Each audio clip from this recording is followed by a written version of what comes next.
como tirar e como fazer o desmame dessas utilizações e qual a importância dela e por que tem que ser o adulto que tem que fazer isso? Por que não é a criança que decide isso? Por que tem que ser eu, a mãe, ou o pai, ou o cuidador, que faça a retirada? Porque é um treinamento. Sim, é um treinamento. E por que é um treinamento? Vamos lá, vamos tentar entender tudo isso. Vamos retomar o conceito da palavra autoridade. Autoridade é você ter um domínio de um assunto ou de uma posição.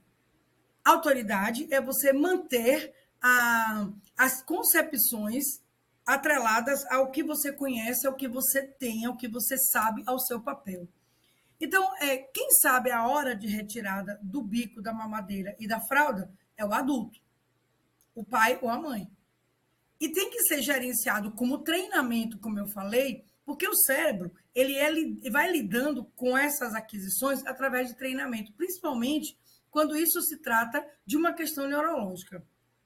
Eu falo na questão da fralda. Mas vamos lá com a questão do bico e da mamadeira. A criança ela aprendeu a sucção, é necessário, isso é reflexo, isso vai fazer parte de uma série de contextos lá na frente, como eu falei, no desenvolvimento da fala e da linguagem, que são duas coisas diferentes, e é necessário, mas aos poucos, já com o treinamento acontecendo, isso já foi evidenciado, a gente começa a fazer a troca da mamadeira por outros tipos de ferramentas que vão levar a criança ao auge do uso do copo. Porque o copo, ele vai levar a criança a um convívio social em todos os lugares que ele for, inclusive na escola, porque fica mais fácil, o acesso e a limpeza é mais óbvia, e a criança começa a fazer parte de um contexto social. Nós usamos copo, nós não usamos mamadeira. Então, o que a gente tem que fazer? A gente tem que tirar aos poucos. A gente pode ir trocando primeiro pelo copinho dos furinhos. Se a criança passa direto para o copo, também é uma vitória, não tem problema nenhum. A gente pode usar o copo, o canudo, que também é muito interessante que a criança venha desenvolver o uso do canudo, tanto para soprar como para sugar, isso também faz parte de todo o processo fonético da criança, né? Interessante isso. Então, a utilização de canudos, copos de furinhos, os copos menores, utilização de copos de plástico não são indicados. Então, a gente passa plástico, eu digo aqueles que são amassáveis, né? Que são os descartáveis, não é indicado. Mas o uso do copo plástico, que não quebre, o copo de vidro não é indicado, principalmente no início, né? De toda a infância, porque é perigoso. Então, tem toda uma série de cuidados que é preciso ser feito com a criança. Os squeeze também ajudam bastante, contanto que não virem mamadeiras sobressalentes, né? Então, deixa de usar o squeeze, tem que ter cuidado com isso. Pode ser só uma passagem, e depois que ele sabe usar o copo, ele pode usar o squeeze, não tem problema nenhum. Não pode virar um vício, uma mania. Então, de que forma a gente realmente pode estar fazendo isso? Com treinamento. A mesma coisa o bico. O bico a gente pode tirar de diversas formas. Na verdade, com o meu filho foi uma coisa interessante. Eu queria tirar o bico, eu também senti pena. Aí eu ficava assim, olhando, poxa, o Bubu, ele gosta tanto do Bubu. Sim, ele gosta do Bubu, que é bom, acalma, calenta. Na hora do choro, tem aquela coisa toda de ter aquilo que, de alguma forma, dá um conforto à criança, um consolo. Tudo isso, tanto ele como o Mário, eu fiquei com pena de tirar. Confesso que não foi uma coisa fácil, mas eu sabia que era o momento entre 2, 2,5, estava na hora de tirar esse bico. E acontece que na casa da sua avó tem bico, a gente tem que estar antenado, para não dar a ele um poder que ele não pode ter. Então tinha bico na casa da avó, mas tem bico na casa da sua avó. Diga à vovó que jogue fora. De quem vai dizer é você. Aí liguei, ele falou para a avó: joga fora o bico. Não quero mais bico. Então, tá. Naquela noite eu dei o brinquedo para ele e a partir dali eu falei, não tem mais bico. Lógico que ele vai pedir o bico, sem dúvida nenhuma, porque ele passou o dia brincando com o bico e à noite ele ia lembrar do bico. E aí ele chegou para mim e falou, e o bico? Aí eu falei, qual foi o combinado? Aí é que entra o adulto. Aí é que entra exatamente essa autoridade. O que foi que nós combinamos? Ah, mamãe, eu lhe dei o brinquedo, você brincou a tarde toda com o brinquedo. Agora é hora de você fazer a sua parte. Você vai dormir sem o burro. Dói, gente, machuca. Não tenho a menor ideia que machuca. Dói sim. E ele foi dormir sem o bico. Chorou um pouco, não gostou, ruim, mas dormiu sem o bico. E foi uma noite, a segunda ele insistiu, e na terceira ele já não lembrava mais, porque a minha autoridade, aquilo que eu firmei, aquele acordo que eu fiz, foi mantido com a minha autoridade. Então é importante nesse momento a gente segurar essa situação. A gente não pode ser mole, a gente não pode simplesmente. Ah, agora. Porque a criança tem esse direito. E aí você termina cedendo e aí você cria a fraqueza na criança. É uma coisa muito simples, é a retirada de um bico, mas você fugiu. Porque a criança agora já sabe que ela pode jogar com você. E isso não é legal. Isso não é legal de jeito nenhum. E aí a firmeza, a troca aconteceu e ele em 3 dias não pedia mais o bico. A mesma coisa com Mariana, o dela terminou caindo, se não me engano, na privada. E eu tinha bico guardado, fiz, e agora? Mamãe, o Bubu caiu na privada. E aí acabou. A da minha sobrinha, a Fadinha levou. Ah, Dindinha, a Fadinha levou meu Bubu. A Fadinha levou o Bubua e não vai devolver mais. E se eu quiser o Bubua, não vai ter Bubua. Então, pode negociar, pode ir tirando aos poucos, pode realmente ir fazer uma troca nesse momento, uma troca só, viu, gente, o Bubua. Então, existem várias formas, mas essa retirada tem que ser feita. Não vai ser uma coisa que a criança vai manifestar.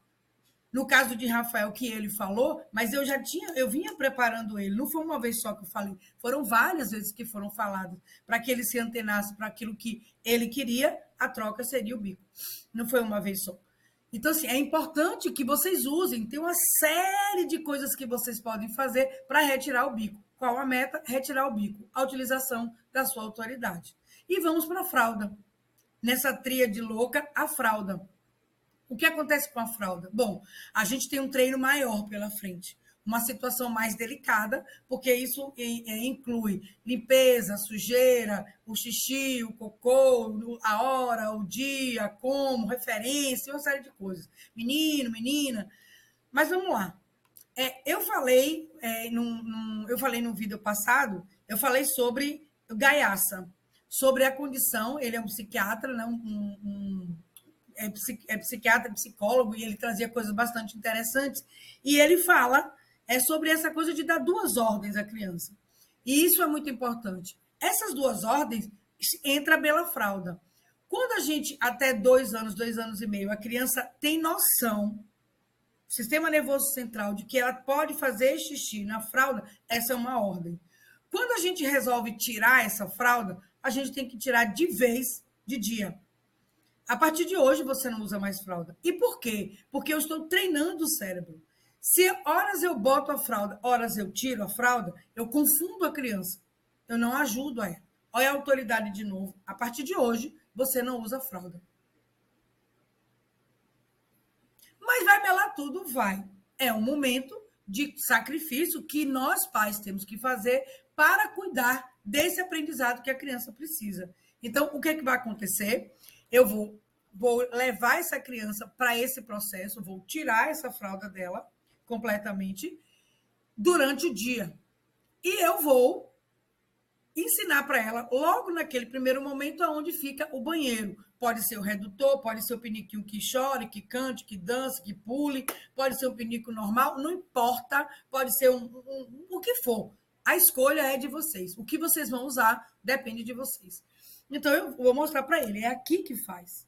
E ele vai entender. Ele vai saber fazer? Não, porque não há controle.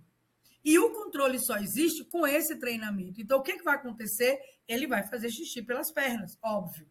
E quando ele fizer, é o primeiro contato dele sem a fralda e ele vai sentir o xixi quente.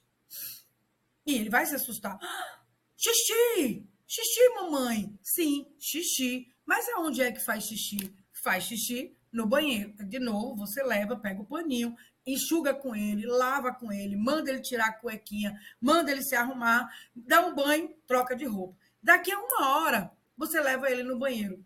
E de hora em hora, você vai levar ele no banheiro. Vai encher o saco dele? Vai. Até a hora que ele vai dizer, não quero fazer agora não. E aí ele começa a correr para a hora de fazer xixi. Isso pode começar em 1, 2, 3, uma semana. Quanto mais cedo você começar esse treinamento, mais rápido é o treinamento, mais célere é o processo e ele começa o controle mais rápido. Porque no momento do treino, você vai acionar na cabeça o esfíncter, tanto o anal como o renal. A criança vai começar a botar, a startar o processo de controlar do esfíncter através do cérebro. E para isso ele tem que aprender a segurar. Ó, segura. Como a gente faz. O cocô é um pouco mais fácil, porque você pode, se algumas crianças têm, o horário de fazer. Então, X criança faz de manhã, X criança faz à tarde, X criança faz à noite, ou faz 2, 3 vezes. Se a gente conseguir ter um horáriozinho anotado, na hora que a criança se contorce, dói, abaixa, faz qualquer coisa, pega e leva ela para o banheiro. Senta e espera o momento dela fazer. Fez, ela já começa a controlar. Cocô, mamãe. Aí ela pede. Cocô, mamãe. Fica mais fácil. E isso para o xixi é mais rápido ainda. Mas, Cláudia, vai sujar? Vai. Infelizmente, é assim. Porque ela precisa ter a necessidade de fazer o controle acontecer para poder ela ter o esfíncter acionado.